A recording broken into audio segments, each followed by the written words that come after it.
Welcome to the CWV podcast. We liberate lives with our vocal.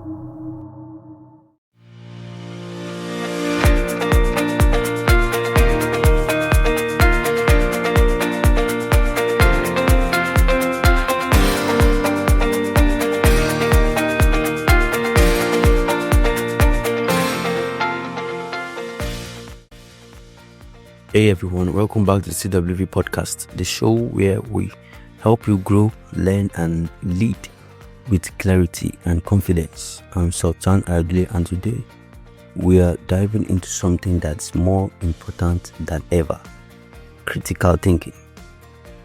Now, before we dive in, I want to remind us of the last episode we had, which was leveraging technology for productivity.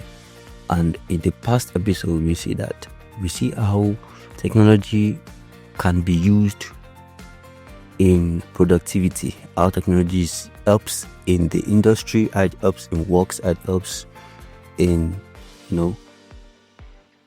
aiding our work and give us the ease, reduce stress in working.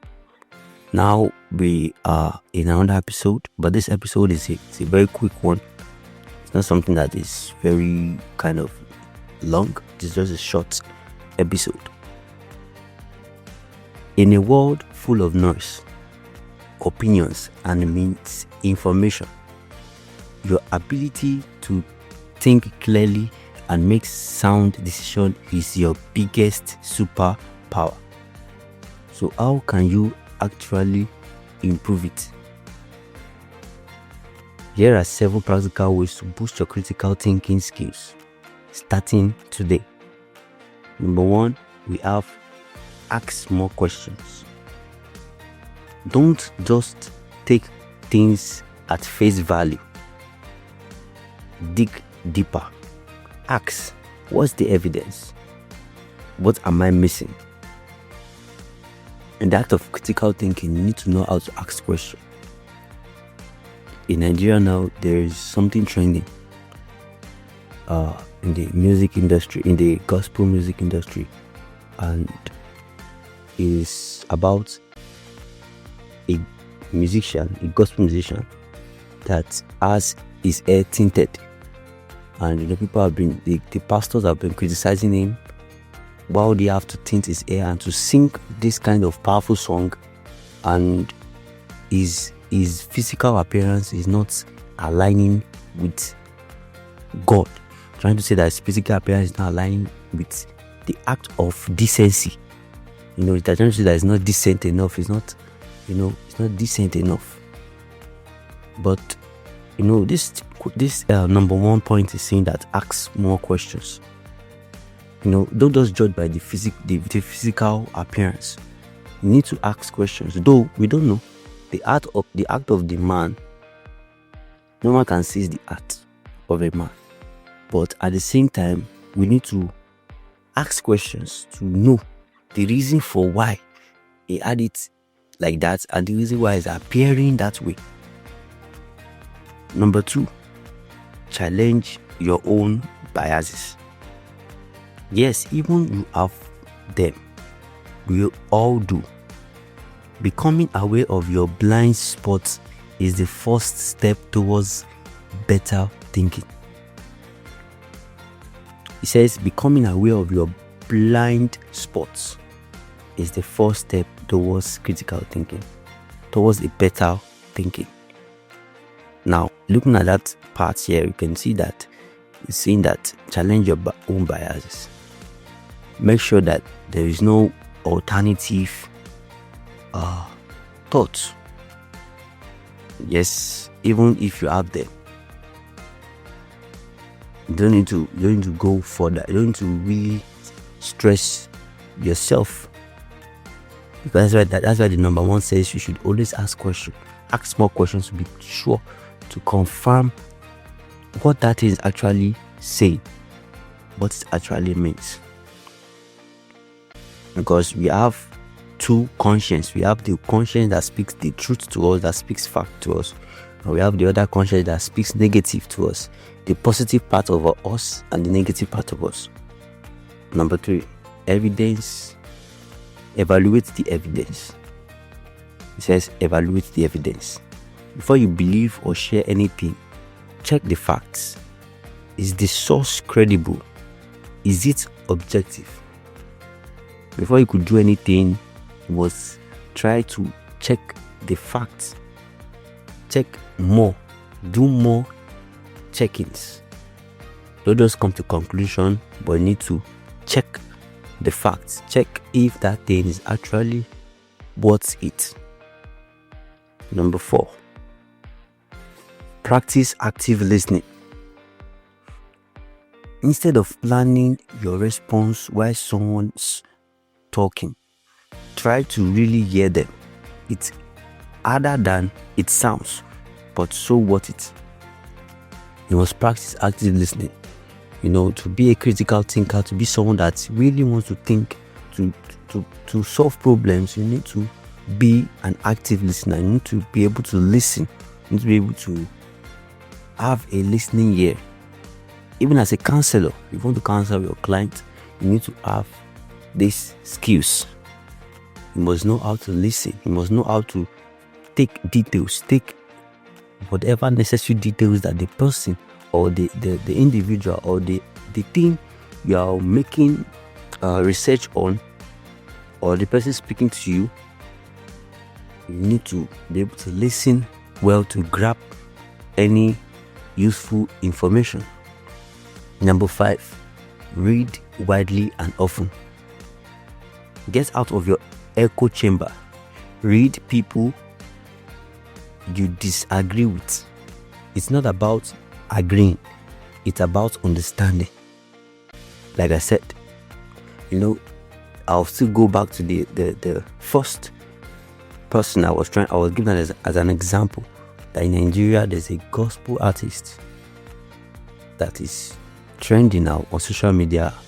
He has a tinted hair and people are criticizing him. He has his supporters, he has those that are criticizing him, those that are against him of what he is.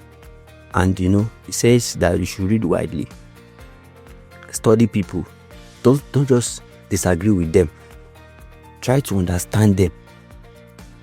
If there's a situation and people are still, those people are still hitting point on that, they still stand on what they know.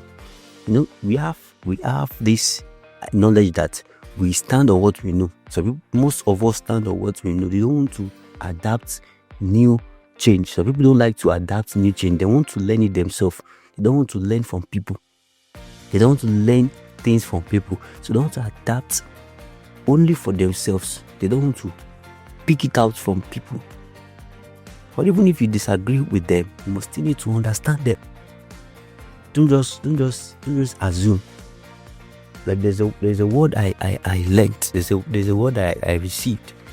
It says that do not make assumptions, but you must learn to understand the basis. Understand the basis before making assumptions. So that's how it has been in Nigeria now, in that aspect of that person trending. Number 6, we have engaging in healthy debate. Like what is happening now? Engaging in healthy debate. This kind of debate, are they healthy for you? Are they what it's meant to be done? Talk things through with others. Challenge ideas, yours and theirs, but always stay respectful. But always do what? Stay respectful. Even if you're challenging others, even if you're trying to be right, even if you're trying to bring out your own points, prove your points, prove your own facts, you must still need to respect them for who they are. Don't to chastise them, don't to bully them or bring them down or trying to limit them. You must try to respect them for what they are. Now the last point, which is where we'll be ending our podcast today. Reflect on your thinking. Reflect on your thinking continuously. You must learn to think about it, resonate on it. Take time to ask yourself, was my logic sound? What could I have done better? You must try to reflect on it. It's not something you can do and it's gone.